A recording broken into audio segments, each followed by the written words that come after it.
নমস্কার বন্ধুরা, আশা করি তোমরা সবাই ভালো আছো। তোমাদের দীর্ঘ প্রতীক্ষার অবসান ঘটিয়ে অবশেষে জিএনএম এএনএম 2025-এর নোটিফিকেশান বেরিয়ে গেছে। তোমরা কবে থেকে অ্যাপ্লাই করতে পারবে, কারা কারা অ্যাপ্লাই করতে পারবে, কী কী ডকুমেন্ট লাগবে, কবে এক্সাম ডেট এবং অ্যাডমিট কবে থেকে ডাউনলোড করতে পারবে, এই সমস্ত বিষয়ে ক্রিস্টাল ক্লিয়ার একটি ভিডিও আমি নিয়ে এসেছি। তোমরা যারা এই পরীক্ষায় দিতে ইচ্ছুক, এই পরীক্ষার সম্বন্ধে জানতে ইচ্ছুক, তোমরা এই ভিডিওটি অবশ্যই লাস্ট অবধি দেখো। তো তোমরা গুগলে গিয়ে যদি সার্চ করো WBGNM তাহলে কিন্তু প্রথমেই তোমাদের যে ওয়েবসাইটটা খুলছে wbjei.nic.in, এই ওয়েবসাইটে গিয়ে কিন্তু তোমরা ক্লিক করলে কিন্তু তোমরা এএনএম জিএনএমের যে অফিসিয়াল ওয়েবসাইট সেখানে কিন্তু পৌঁছে যাবে এবং সেখান থেকে তোমরা এই ইনফরমেশান বা পিডিএফগুলো ডাউনলোড করতে পারবে। দেখে নাও, আমরা চলে এসেছি WBJেইর সে অফিসিয়াল ওয়েবসাইটে। এখানে কিন্তু জিএনএম এএনএমের সমস্ত টাইম টেবিল, রুলস সব কিছুই কিন্তু দেওয়া আছে, কারেন্ট ইভেন্ট। এখানে আমরা ভিউ মোডে যদি ক্লিক করি তাহলে এখান থেকে আমরা সমস্ত পিডিএফগুলো ডাউনলোড করতে পারবো। আমরা চলে এসেছি time table of ANM and GNM 2025 নোটিফিকেশানে। এই নোটিফিকেশান অনুযায়ী তোমাদের কিন্তু ফর্ম ফিল আপ শুরু হচ্ছে 4/9/2025, অর্থাৎ আজ সেপ্টেম্বরের 1 তারিখ, 3 দিন পর থেকে কিন্তু তোমাদের ফর্ম ফিল আপ শুরু হয়ে যাচ্ছে। 4 সেপ্টেম্বর থেকে 15ই সেপ্টেম্বর অবধি কিন্তু তোমাদের ফর্ম ফিল আপ চলবে। তোমরা ফর্ম ফিল আপ শেষ হওয়ার কিছুদিন পর, অর্থাৎ 2 দিন পর থেকে কিন্তু কারেকশান, অনলাইন যে কারেকশান বা কারেকশান উইন্ডোজ সেটা ওপেন করা হবে 17 সেপ্টেম্বর 2025 থেকে, চলবে 18ই সেপ্টেম্বর 2025 অবধি। এই 2 দিন কিন্তু তোমাদের যদি কোনো ফর্ম ফিল আপে ভুল হয়ে থাকে সেগুলো কিন্তু কারেকশান করতে পারবে। তোমাদের অ্যাডমিটের ডেটও বলে দেওয়া হয়েছে 10/10/2025, অর্থাৎ নেক্সট মান্থের অক্টোবরের 10 তারিখ থেকে 19 তারিখ অবধি তোমাদের অ্যাডমিট দেওয়া হবে। এবং এক্সাম ডেট সবসময় মনে রাখবে যে তোমাদের কিন্তু এক্সাম খুব তাড়াতাড়ি হচ্ছে, 19/10/2025 হচ্ছে তোমাদের এক্সাম ডেট। এখানে বলা আছে যে এটা চেঞ্জ হতে পারে, যদি কোনো অসুবিধা হয় তাহলে কিন্তু the schedule may be change and altered under any unavoidable circumstances. কোনো যদি প্রবলেম হয় তাহলে কিন্তু সেটা নোটিশ দিয়ে জানানো হবে। তো এবার আমরা দেখে নিই যে কারা কারা এখানে অ্যাপ্লাই করতে পারবে এবং কি এলিজিবিলিটি ক্রাইটেরিয়া, বয়স, ফিস কত, এছাড়া কত সিট ম্যাট্রিক্স আছে। ঠিক আছে, আমরা চলে এসেছি ইনফরমেশান বুলেটিন নোটিফিকেশানে, যেখানে তোমরা এই এএনএম জিএনএম 2025-এর একটা ওভারঅল ইনফরমেশান পেয়ে যাবে। তো চলো, বলা হয়েছে যারা অ্যাপ্লাই করবে তারা অবশ্যই কিন্তু এই নোটিফিকেশানটা ক্লিয়ারফুলি পড়ে নেবে একবার। বলা হয়েছে অ্যাপ্লিকেশান ফর দ্য এক্সাম বা examination must be done online only. শুধুমাত্র অনলাইনে কিন্তু ফর্ম ফিল আপ হবে, কোনো অফলাইনে হবে না। Ensure filling genuine application form available online at www.wbjeb.nic.in বা www.wbjeb.in, এই ওয়েবসাইটে কিন্তু তোমাদের ফর্ম ফিল আপ করতে হবে, অন্য কোনো ওয়েবসাইটে কিন্তু করলে হবে না। Do not attempt to make Annie duplicate application. কেউ কিন্তু একের বেশি অ্যাপ্লিকেশান করতে পারবে না। It must essential to have valid mobile number and unique valid email ID. তোমাদের প্রত্যেকের নিজস্ব একটি মোবাইল নাম্বার এবং ইমেল আইডি থাকতে হবে। ইমেল আইডিটা তোমাদের নিজস্বই ইমেল আইডি ইউজ করার চেষ্টা করবে, যাতে তোমরা পরবর্তী ইনফরমেশান কিন্তু তোমাদের মোবাইলে বা তোমাদের পিসিতে অবশ্যই পেতে পারো। ওকে, এই ইমেল আইডিতে একটি ওটিপি যাবে ভেরিফাই করার জন্য, তো অবশ্যই ইমেল আইডি এবং মোবাইল নাম্বারটা যেন চালু থাকে। Next, once the registration details, name, father's name, mother's name, domicile and date of the birth is entered and submitted, this information can not be change or modified. সুতরাং বোঝা যাচ্ছে যে তোমার যে নাম, বাবার নাম, মায়ের নাম, ঠিকানা, এছাড়া জন্ম তারিখ যেটা দেবে তোমরা রেজিস্ট্রেশন করার সময়, সেগুলো কিন্তু পরবর্তীতে চেঞ্জ করা যাবে না। খুব সাবধানে কিন্তু তোমরা ফর্ম ফিল আপ করবে। Do not share any application number আর পাসওয়ার্ড উইথ অ্যানিওয়ান। কারোর সঙ্গে কিন্তু এগুলো পাসওয়ার্ড শেয়ার করা উচিত না। Upload scanned copy of photograph and signature as per the instruction provided in the information bulletin। এখানে কিন্তু আমরা নিচের দিকে দেখব যে কত এমবির মধ্যে তোমাকে সিগনেচার এবং ফটোগ্রাফ মানে আপলোড করতে হবে, তো সেই অনুযায়ী তোমাকে কিন্তু এখানে আপলোড করতে হবে।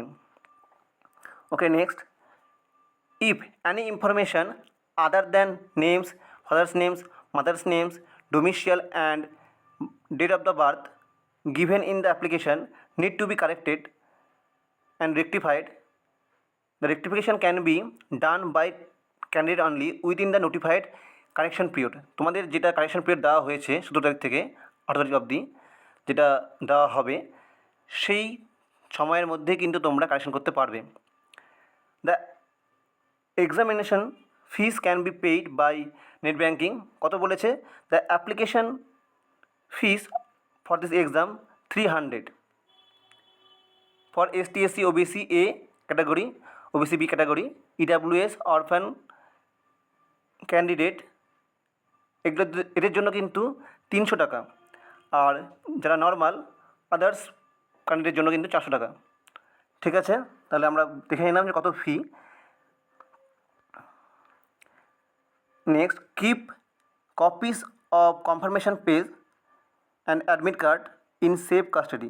তোমাদের পরবর্তী বিভিন্ন জায়গায় যখন তোমরা অ্যাডমিশন নেবে বা ভেরিফিকেশান হবে তখনও কিন্তু এই অ্যাডমিট লাগে, তখন তাদের জন্য বা সেই সময়ের জন্য কিন্তু তোমরা এই কনফার্মেশন পেজ এবং অ্যাডমিট কার্ডগুলো এক্সট্রাভাবে প্রিন্ট আউট করে কিন্তু বের করে রাখবে এবং ভালো জায়গায় সংরক্ষিত করে রাখবে, পরবর্তীতে কাজে লাগতে পারে। Candidate are requested to go through boards website regularly to update themselves for latest information. যে কবে এক্সাম হবে বা লেটেস্ট কী ইনফরমেশান সেই তার জন্য তোমরা কিন্তু ওয়েবসাইটটাকে ভিজিট করতে পারো। Appearing for this examination and even obtaining a rank not guarantee admission. এখানে কিন্তু তোমরা যদি অ্যাপিয়ার করো মানে অ্যাপ্লিকেশন করলে কিন্তু তোমরা কিন্তু এখানে গ্যারেন্টি হয়ে যাচ্ছে না অ্যাডমিশন, এক্সামে ভালো র্যাঙ্ক নিয়ে আসতে হবে। ঠিক আছে, ওকে, নেক্সট আমরা দেখে নিই এখানে ANM GNM শিডিউল তো আমি বলেছি মিশনে দেওয়া হয়েছে। এক্সাম প্যাটার্ন বা কোশ্চেন প্যাটার্ন কী হচ্ছে এখানে তোমাদের টোটাল কিন্তু 115টি কিন্তু কোশ্চেন থাকছে, যাদের মধ্যে life science, physical science, basic English, mathematics, general science বা জেনারেল নলেজ আর লজিক্যাল রিজনিং থাকছে। তোমাদের ফার্স্ট ক্যাটাগরিতে টোটাল 85টা কোশ্চেন থাকছে, 85টা কোশ্চেন, প্রতিটার মার্কস কিন্তু 1 করে, নেগেটিভ মার্কিং থাকছে। আর ক্যাটাগরি 2তে যার প্রতিটা প্রশ্নের মান কিন্তু 2 করে, সেখানে কিন্তু 15টা কোশ্চেন থাকছে। সেখানে মেনলি তোমাদের লাইফ সায়েন্স এবং ফিজিক্যাল সায়েন্সের উপর গুরুত্ব দেওয়া হয়েছে। লাইফ সায়েন্স থেকে 10টা প্রশ্ন এবং ফিজিক্যাল সায়েন্স থেকে 5টা প্রশ্ন। ওকে, নেক্সট আমরা দেখে নিই, এখানে বলা আছে যে all question will be MCQ, time 1.5 ঘন্টা। তোমরা দেখে নাও 1.5 ঘন্টায় কিন্তু তোমাদের পুরো 115টা প্রশ্ন অ্যাটেন্ড করতে হবে। The question will be in both English and Bengali language, 2টি ল্যাঙ্গুয়েজে থাকবে। তোমরা যেটা সুবিধা সেটাই কিন্তু তোমরা অ্যাপ্লাই করতে মানে সেটাই দেখে তোমরা কোশ্চেন সলভ করতে পারবে। সিলেবাস কী দেওয়া আছে? Life science, physical science, mathematics will be based on 10th standard. 10th স্ট্যান্ডার্ডের কিন্তু অনুযায়ী তোমাদের এই লাইফ সায়েন্স, ফিজিক্যাল সায়েন্স এবং ম্যাথামেটিক্স আসবে। এছাড়া basic English, general knowledge, logical reasoning will be equivalent to 12th standard. ঠিক আছে, তোমাদের কিন্তু এই চ্যানেলে অনেক কোশ্চেন প্র্যাকটিস করানো হবে। এছাড়া তোমরা যদি প্র্যাকটিস ব্যাচ চাও তাহলে অবশ্যই কমেন্টে জানাও, আমাদের পক্ষ থেকে একটি প্র্যাকটিস জানানোর চেষ্টা করা হবে। Okay, next, mode of answering in the examination. তোমাদের কিন্তু OMR সিট দেওয়া হবে, যেখানে তোমাদেরকে গোল গোল করতে হবে। ঠিক আছে, candidate will indicate response to question by darkening the appropriate circle আর with black and blue ball pen. তোমরা শুধুমাত্র ব্ল্যাক অ্যান্ড ব্লু বল পেনই ইউজ করতে পারবে সেই সার্কেলটা ডার্ক করার জন্য। ঠিক আছে, তোমাদের যে রাইট অ্যান্সার মনে হবে সেই সার্কেলটাকে গোল করে বা ডার্ক করতে হবে। ঠিক আছে, তোমরা জানো অলরেডি হয়তো অনেকেই, আমাদের বিভিন্ন WBPSCর বিভিন্ন পরীক্ষায় এরকম OMR সিট দেওয়া হয়। তোমরা এরকম যদি OMR সিট চাও প্র্যাকটিসের জন্য তাহলে তোমরা অবশ্যই আমি কমেন্ট বক্সে জানাও এবং আমাদের হোয়াটসঅ্যাপ চ্যানেলকে সাবস্ক্রাইব করো। সেখানে আমি অবশ্যই তোমাদের কীরকম OMR সিট আসতে পারে তার একটা কপি দিয়ে দেবো, সেগুলো তোমরা প্রিন্ট আউট করে কিন্তু বাড়িতে প্র্যাকটিস করতে পারো। ওকে, নেক্সট স্কোরিং। কারেক্ট অ্যান্সারের জন্য তোমরা 1 করে পাচ্ছ, আর প্রতিটা ভুল অ্যান্সারের জন্য কিন্তু 1/4, 4 ভাগের 1 ভাগ করে কিন্তু কাটা হবে। আর যেগুলো ক্যাটাগরি 2 এর প্রশ্ন, সেখানে কিন্তু প্রতিটা রাইট অ্যান্সারের জন্য তুমি 2 করে পাচ্ছ। এই পরীক্ষা অনুযায়ী তোমাদের মেরিট লিস্ট একটি বের করা হবে এবং সেই জিএমআর অর্থাৎ জেনারেল মেরিট র্যাঙ্ক অনুযায়ী কিন্তু তোমাদের অ্যাডমিশন হবে। এবার দেখে নিই আমরা যে এই পরীক্ষার eligibility criteria key.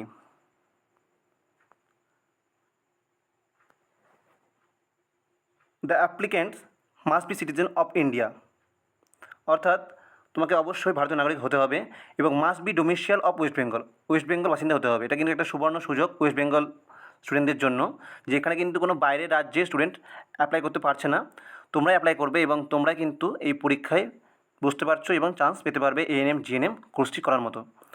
Okay, the applicant must have passed and must be appearing in 2025 12th examination.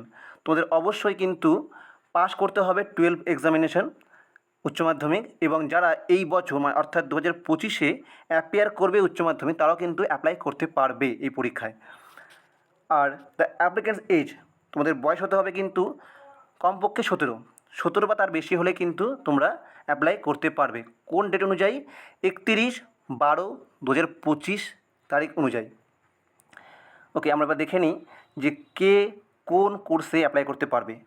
ANM শুধুমাত্র ফিমেলদের জন্য আমরা জানি, আর জিএনএম মেল ফিমেল দুজনেই অ্যাপ্লাই করতে পারবে। কোনো ম্যাক্সিমাম এজ লিমিট নেই, সবাইকে পশ্চিমবঙ্গের অবশ্যই বাসিন্দা হতে হবে। ল্যাঙ্গুয়েজ কিন্তু বেঙ্গলি বা নেপালি, জানতে লিখতে পড়তে জানতে হবে।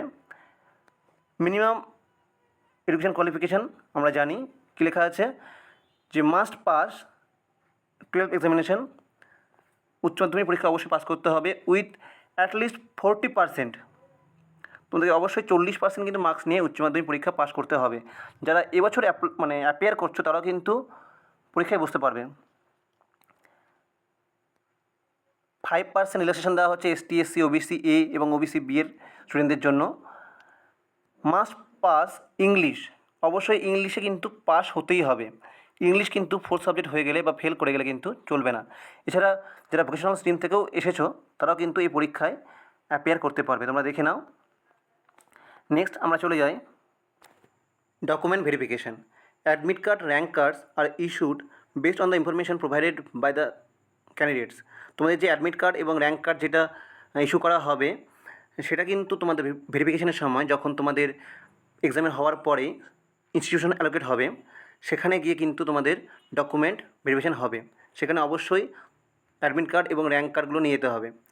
যদি কোনো প্রবলেম দেখা দেয় তোমাদের র্যাঙ্ক কার্ড বা তোমাদের হচ্ছে দেওয়া ইনফরমেশান অনুযায়ী, তোমাদের যদি তোমরা সেভাবে ডকুমেন্ট না দেখাতে পারো, যেমন অনেকে ইডাব্লিউএস লিখে অ্যাপ্লাই করে কিন্তু অনেক সময় ইডাব্লিউএস দেখাতে পারে না সেই বছরের সময় ক্রাইটেরিয়া অনুযায়ী, তো তখন কিন্তু প্রবলেম সৃষ্টি হয়। তো তোমাদের অবশ্যই বলবো খুব সাবধানে ফর্ম ফিল আপটা করবে, এবং এরকম যদি প্রবলেম হয় তখন কিন্তু তোমাদের ফর্মটি বা তোমাদের যে ডিমান্ড সেটা ডিসমিস হতে পারে, বাতিল হতে পারে, বা তোমরা কিন্তু নেক্সট কাউন্সেলিংয়ে কিন্তু as a general candidate appear করতে পারো।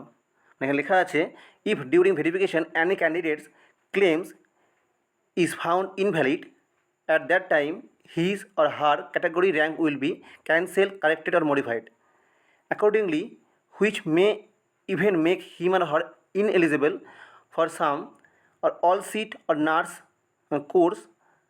That candidate will be considered as general category in the next round of counselling, if any.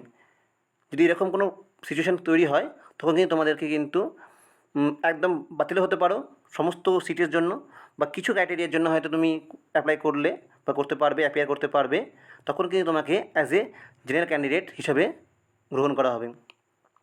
Next, seat matrix কিন্তু এখনও দিয়ে দেওয়া হয়নি।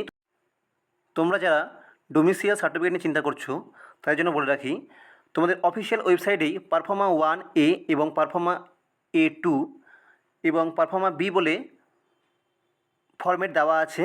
সেটা ডাউনলোড করে তোমাদের নিজস্ব ইনফরমেশান পুট করে কিন্তু নিচের দেওয়া কিছু অফিসিয়াল ওয়েবসাইট অফিসিয়ালদের কাছ থেকে কিন্তু সাইন করাতে হবে।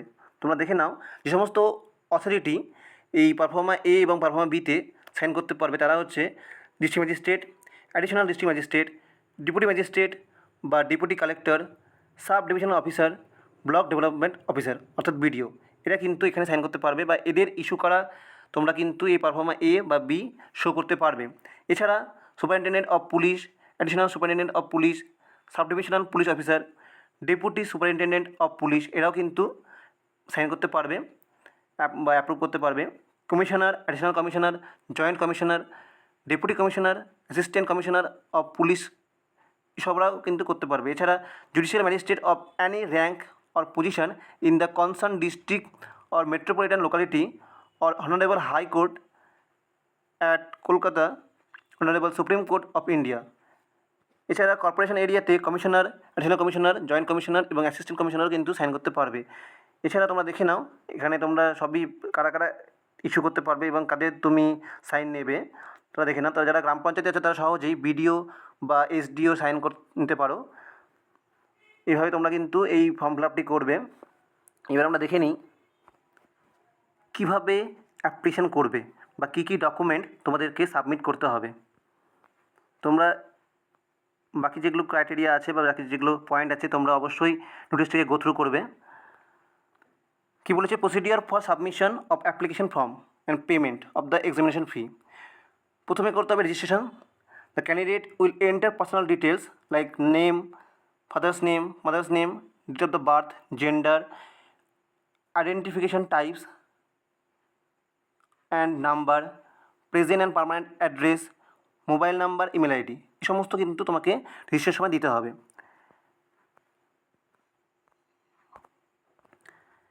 এছাড়া তোমাকে পরের স্টেজে তোমাদের ডোমিসিয়াল অর্থাৎ অ্যাড্রেস, ক্যাটাগরি অর্থাৎ জেনারেল নাকি এসটি, এসসি, ওবিসি আছে কিছু, পিডাব্লিউডি অর্থাৎ কোনো ফিজিক্যালি কোনো উইকনেস আছে কি না, family income status, religion, nationality, academic details এসব দিতে হবে।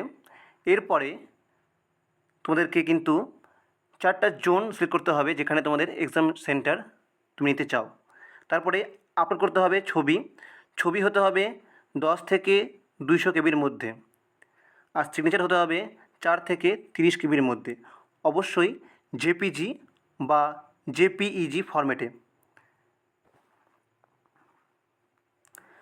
পেমেন্ট তোমরা যেটা আমার বলা হয়েছে যে এক্সামের ফি কিন্তু 300 for ST, OBC, ST, SC, OBC, এছাড়া ইডাব্লিউএস, অরফান, আর বাকিদের জন্য কিন্তু 400।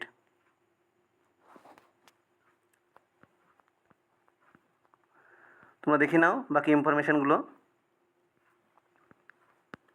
আজকের ভিডিওটি এতখানি, আশা করি তোমরা বুঝতে পারলে। এখানে তোমাদের পারফর্মা এ এবং পারফর্মা বি এর ফরম্যাট দেওয়া আছে, তোমরা ডাউনলোড করতে পারো এই পিডিএফটি, তারপর এই ফরম্যাটটি প্রিন্ট আউট করে নাও। কোনো অসুবিধা থাকলে অবশ্যই কমেন্ট বক্সে জানাও, আমি তোমাদের প্রশ্নের উত্তর দেওয়ার চেষ্টা করব। এরকম বিভিন্ন এক্সাম রিলেটেড ভিডিও পাওয়ার জন্য বা আপডেট শোনার জন্য আমাদের চ্যানেলকে সাবস্ক্রাইব করো এবং আমাদের হোয়াটসঅ্যাপ চ্যানেলে যুক্ত হয়ে যাও সবার আগে এরকম ভিডিও নোটিফিকেশন পাওয়ার জন্য। ধন্যবাদ।